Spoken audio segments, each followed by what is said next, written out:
and then on to college, and then to postgraduate study.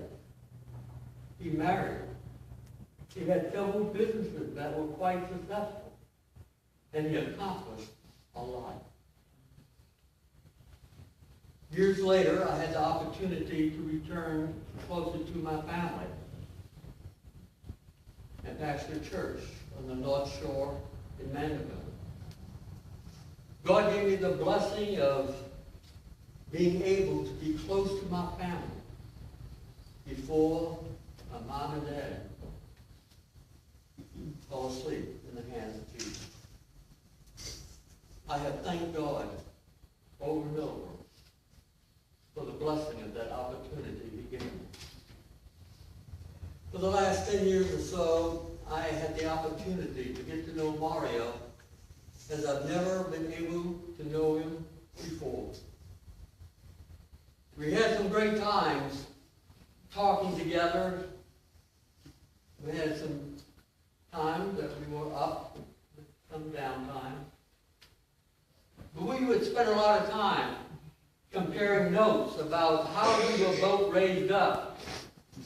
And we found out that the same expressions that my dad yelled at me, he yelled also at Mario.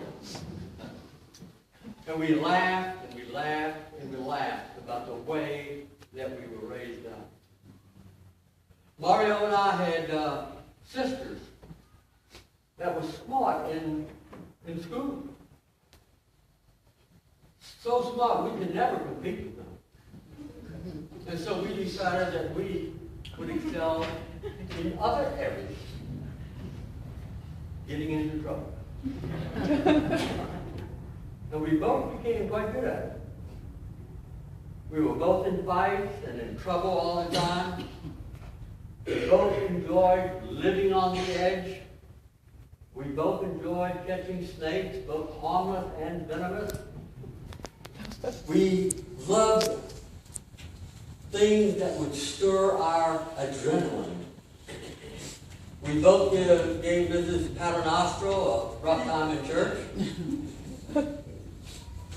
We enjoyed those great times comparing notes about how similar we were, even being separated by so many years and so many miles.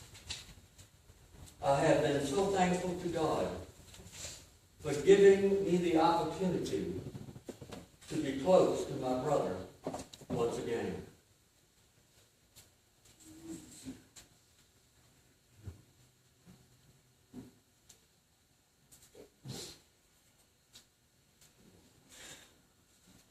Mario would tell me that when he was a boy, he always looked up to me. But as a man, Mario is my hero.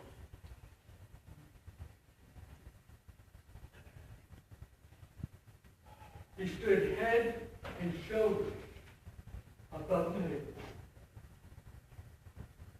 Even when he was sitting in a wheelchair. I don't know that I could have ever gone through what he had gone through. And there are very few people that could have accomplished what he accomplished. Mario, like everything else he did, made his disabilities a challenge, not an obstacle. He would not let anything get in his way of accomplishing what he wanted to do. Helen Keller once said, although the world is full of suffering, it is also full of the overcoming of it. Mario was an overcomer. He would not allow anything to defeat him. No, not even death. Mario had to humble himself to be dependent upon others for the most part of his life. And I know that that must have been very hard for him.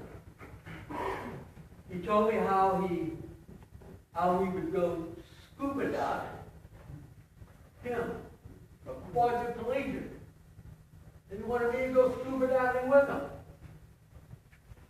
You know, he must have had a lot of trust in that person up above to pull him up on that rope.